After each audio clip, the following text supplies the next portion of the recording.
When your dog lies right next to you, but pulls away the moment you touch them, do you know what they're actually telling you? Most people think it means their dog doesn't want them. But that couldn't be further from the truth.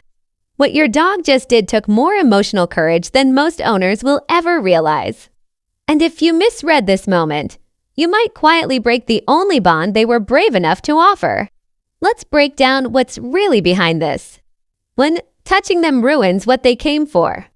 Have you ever noticed that your dog walks past every comfortable spot in the house just to sit next to you? They skip the couch, the bed, the warm windowsill, and they land right beside you. So, why would a dog who clearly wants to be near you flinch the second you reach over? Because they didn't come for physical contact. They came for your presence. There's a difference, and most owners never learn it. Dogs are what behaviorists call proximity seekers. A 2019 study from Oregon State University found that dogs form secure attachments to their owners in a way that mirrors how infants bond with caregivers. And one of the strongest signs of that bond, choosing to be near you without needing anything from you. No food, no play, just you being there.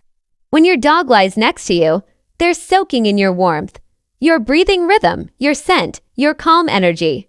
That's the whole experience for them. And the moment you reach over and start petting, you interrupt the very thing that brought them to you. Think of it like this. Someone you love sits next to you in total comfortable silence. It feels perfect, and then they suddenly tap your shoulder and start talking. The spell breaks. That's what your hand does to your dog. And here's what makes this even bigger than you think. Every time your dog sits next to you like this, they're actually running a silent test. And how you respond decides whether they'll ever let you fully in.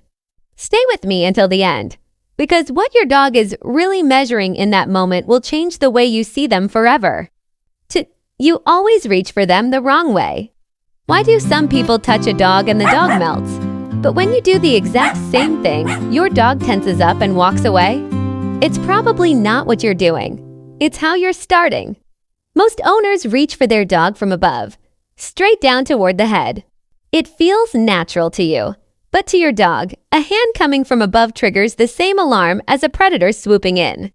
Their brain doesn't see love, it sees threat. Dogs have a massive blind spot directly above their head.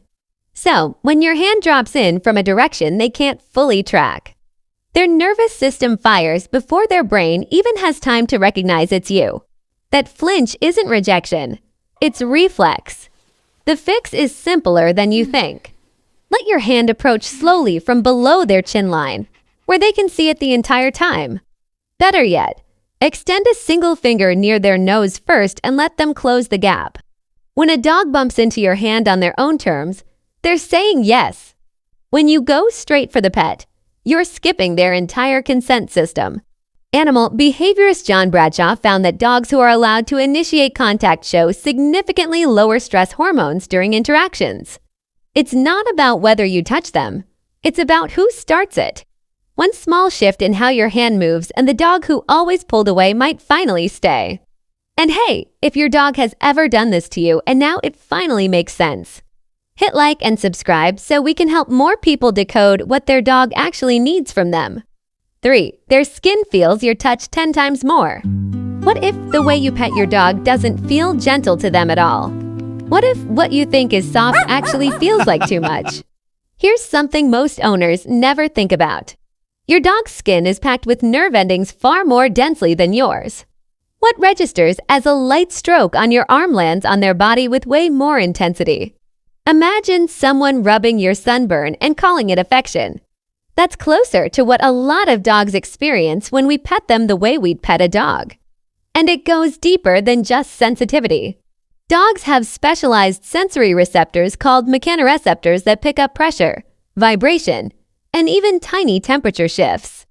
Veterinary research has shown that areas like the belly, lower back, and base of the tail are so loaded with these receptors that even moderate touch can tip a dog from relaxed to overwhelmed in seconds. That doesn't mean every dog reacts the same way in those spots. But for many, those zones are where the line between comfort and too much is thinner than you'd expect. This is why your dog can go from purring to biting in what feels like a split second. They didn't turn on you. Their body just reached a limit you couldn't feel. Behaviorists call it overstimulation aggression. And it's one of the most misunderstood things dogs do because owners take it personally when it was never personal at all. The thing is, the signs are always there before the bite. Their tail starts flicking. Their ears rotate slightly back. Their skin twitches along the spine. Those aren't random movements. That's your dog telling you loud and clear that what felt fine 10 seconds ago now feels like fire. One day you'll be sitting there, not trying, not reaching. And your dog will press their body into yours, or rest their head on your hand, or fall asleep actually touching you. That moment doesn't come from persistence. It comes from patience. Your dog was never rejecting you. They were waiting to see if you could love them in a language that doesn't require your hands.